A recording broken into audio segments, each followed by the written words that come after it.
Cherokee tell stories about a race of humans who built mounds and only came out at night. They called them the Moon-Eyed People. And according to legend, this strange, light-sensitive group built the structures we now call burial mounds. But the Cherokee aren't the only tribe who spoke of the people who came before them. Several tribes from all over the world tell stories of these mysterious predecessors who built astrologically aligned mounds and stone forts. Then, as the legend goes, they disappeared, forgotten by history, remembered only in myth. Recent scientific discoveries seem to support their claims. Today, we're going to look at these myths again in the light of that evidence, because their stories are looking a lot less like folklore and a lot more like fact.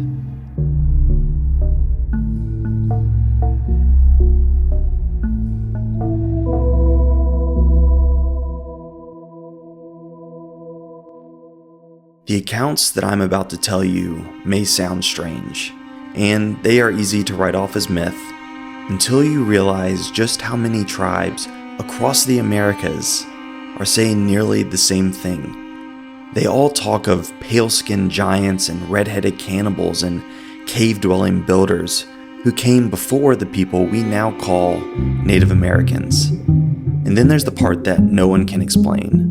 These stories are supported by hard evidence. We have bones and DNA left behind by a race of ancient humans we only recently discovered. This isn't about proving the impossible. It's about following a pattern that refuses to die. A pattern that connects myth and genetics and ancient monuments from the heart of Appalachia to the peaks of Tibet. This is Fort Mountain, Georgia. Take a look at this zigzagging stone wall high in the Appalachian foothills. It stretches nearly 900 feet across, and in some places, it's up to 12 feet thick. And no one knows who built it. There are no archaeological records linking it definitively to the Cherokee or to any known mound building culture in the area. But the Cherokee themselves offer a clue. They say that the Moon-Eyed People built the wall. They describe them as a race of small, pale, nocturnal people, but more often, other tribes describe them as giants with red or blonde hair. The tribes also say that they were incredibly strong and hard to kill. And in many versions, these giants were even cannibals. And despite these differences, the structure of the story remains the same. A strange, dangerous race of humans who built monuments and then vanished. When the European settlers arrived, the Cherokee chief, Oconostota, told the settlers that his people didn't build the wall. It was built by the white, moon-eyed people from across the Great Water. Whoever these people were, one thing is clear, that when the Native Americans arrived, they weren't alone. I want to move forward a few centuries.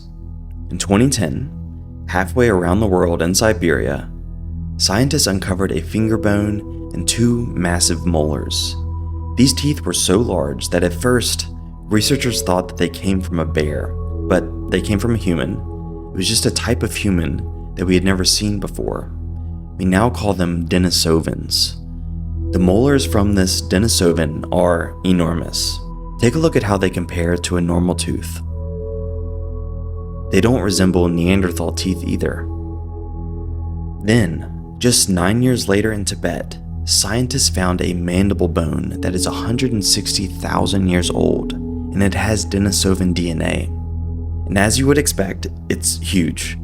A jaw this large would have had to have belonged to a person much bigger and much more powerful than any modern human. These discoveries paint a clear picture.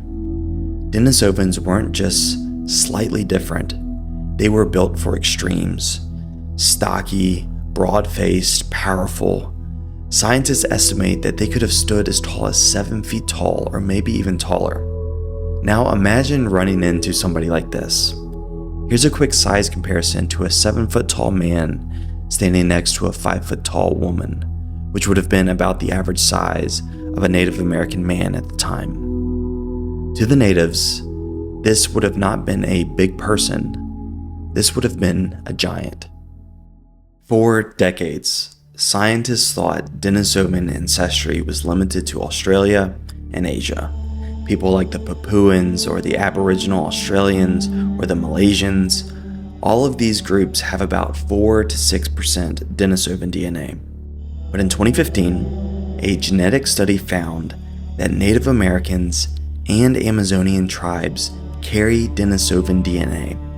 And it's not just the 0.1% passed down by Siberian ancestors. Native Americans have a full 2% linked to the Denisovans themselves.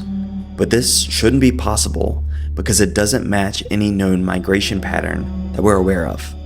But based off these percentages, this DNA connection has to be ancient.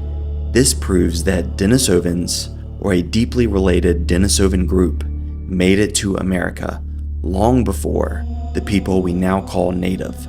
This isn't a fringe theory.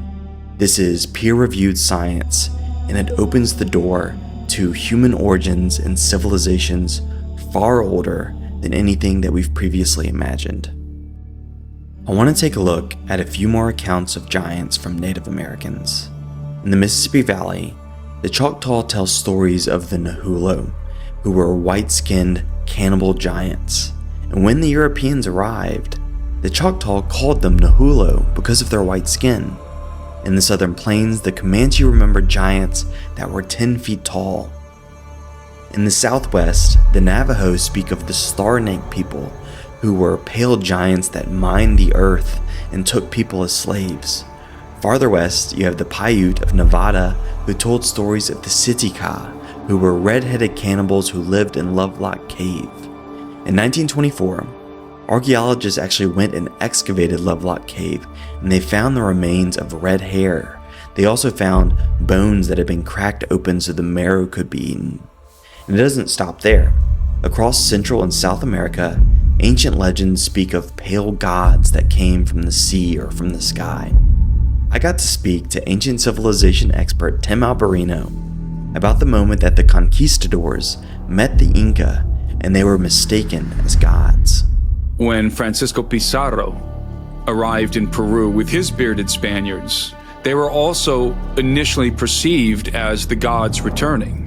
That's why both the Inca and the Aztec were passive initially and taken by surprise, because they didn't realize that the Spaniards were there to conquer them until it was too late. And they could have been resisted easily at many points. There were many areas along this path, and they were using the Inca trail. There are passes and areas of this road that you could only pass, one guy at a time or one horse at a time. It would have been very easy for the Inca to have assailed the Spaniards at these choke points. There were only 172 Spaniards.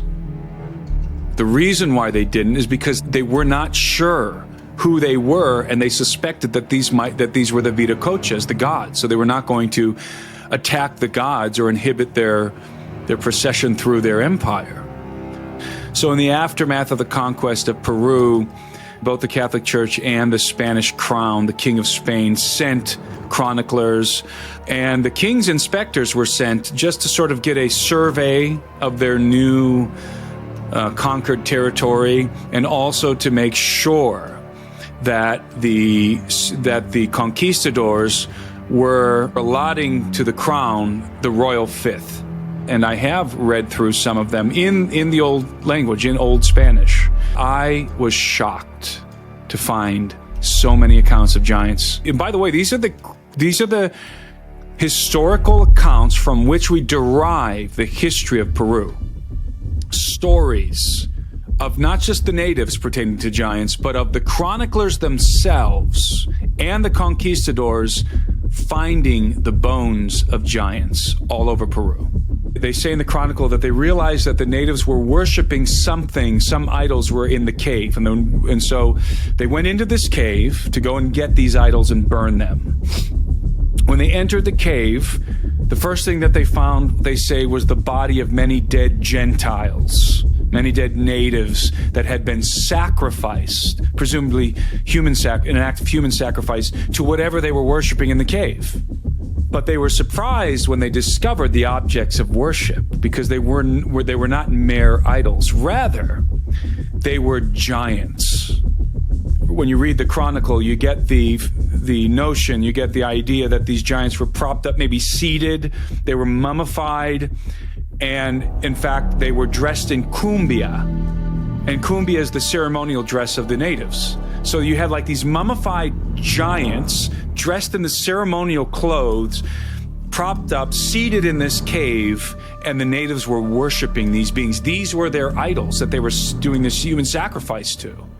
The chroniclers say that they were 6 times the size of a normal human being.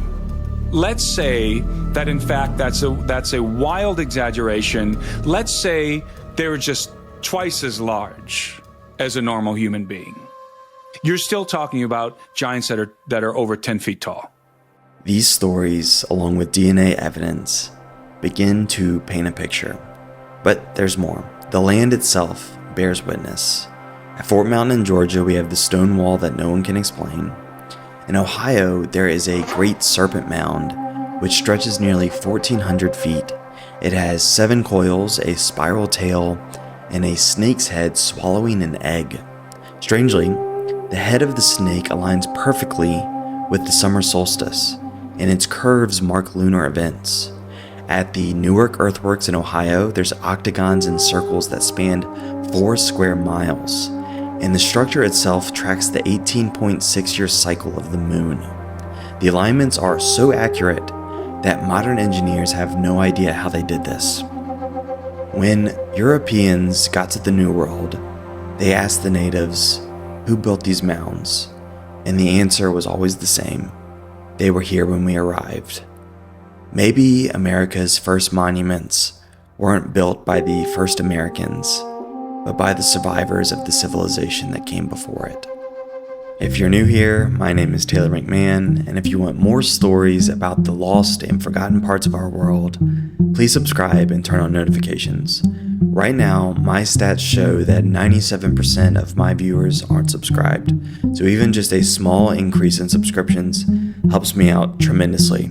If you want to see the sources or fact checks for this episode, you can do so by checking out my newsletter, which is linked in the show notes. And if you want to watch my full interview with Tim Alberino, I'll be linking it here. Thanks for watching. I'll see you guys in the next one.